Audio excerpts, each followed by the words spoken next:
Okay, and then old rule of money is invest for the long term, and most people say invest in mutual funds.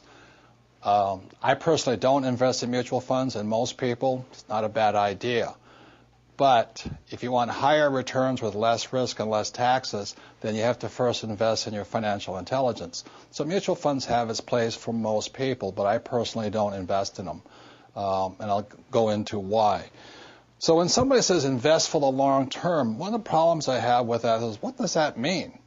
Because that's the old rule. The new rule is you have to know the difference between buy, sell, and fool. And so when I'm buying and selling something or investing, this is the difference for me, okay? When I buy, let's say, a house or an apartment house, I buy it long. That means I want to hold on to my real estate forever.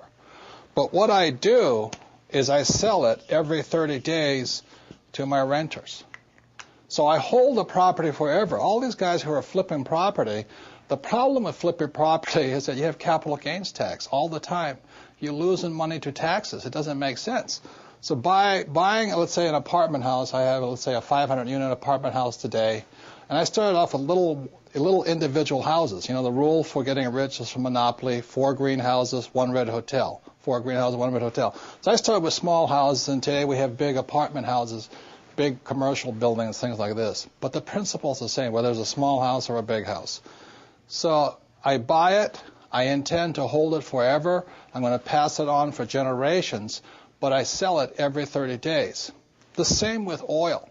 The other day I was filling up my gas tank, and I got really upset. It cost me $72 to fill my tank of gas. And the reason I was upset, because I was a buyer of gas.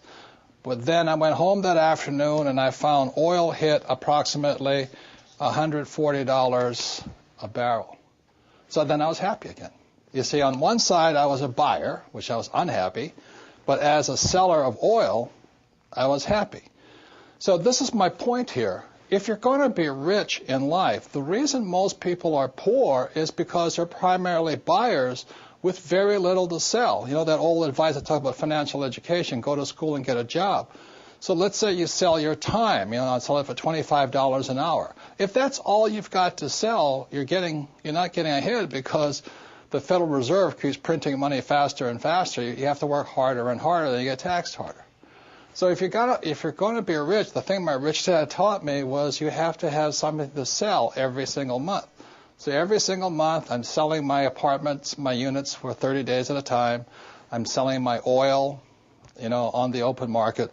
And you look at what I did, even though I flunked out of high school twice because I couldn't write and because I really couldn't spell, is when I write a book, I write it once, but I sell it into 100 different languages throughout the world. So every quarter I'm getting a paycheck. So to be rich, it really understands the new rules of money requires you to know when you're buying, when you're selling. And that is essential to being rich today. Now, when I talk about the fool, it's called the greater fool theory. So like being a real estate guy, I go out there and somebody says to me, oh, this house is $100,000. But next year, it'll be worth $200,000. Generally, that's what's, what do you call those guys? Real estate brokers or mortgage brokers or stock brokers. As my rich dad said, the reason they're called brokers is because they're broker than you are. So they're telling you to buy this stock or this house because the price will go up. Again, that's capital gains, not cash flow. And then you become the greater fool. The people, unfortunately, who are hurting financially today in the housing market, they were the greater fool. They bought the idea that the price of real estate would keep going up. Well, as you and I all know, prices go up and prices go down. So if you're going to, the new rules of money and the financial intelligence and your financial education requires you to know to be balanced, be both buyer and seller, and not be the greater fool. I say it again. When I fill up with gas, I get angry because I'm a buyer, but I'm happy because I'm also a seller. If you're going to be rich, you should be selling more than you're buying.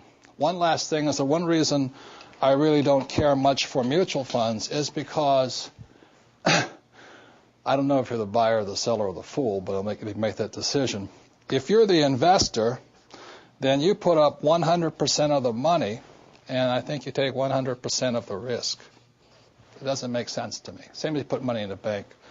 And the mutual fund company, they put up 0% of the money, but what they get is 80% of the returns. So this is why I don't recommend, but it's good for most people. Put your money in a mutual fund and just let it sit there. But what happens is you take 100% of the risk, you only get 20% of the returns, and you put up 100% of the money. That doesn't make sense to me.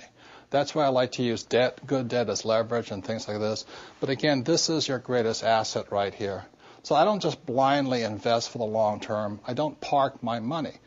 And the reason I don't park my money in the bank is because I said in 1971, the U.S. dollar stopped being money and it became a currency. The word currency means current. You must keep your money moving. The people who are losing financially today are people who are parking their money in long-term things like savings account and mutual funds. That's good for the average person. It's good for the average investor. And it's better than nothing. It's better than being poor. But you're not getting ahead with old information or old rules of money.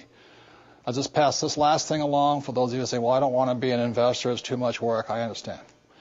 It was years ago, a friend of mine, a friend asked a friend of mine, says, what would you say to the average investor? And my friend, who's a very rich man, said, what I say to the average investor is, don't be average. Because today, in this high volatile environment, the average people, the middle class, are getting wiped out.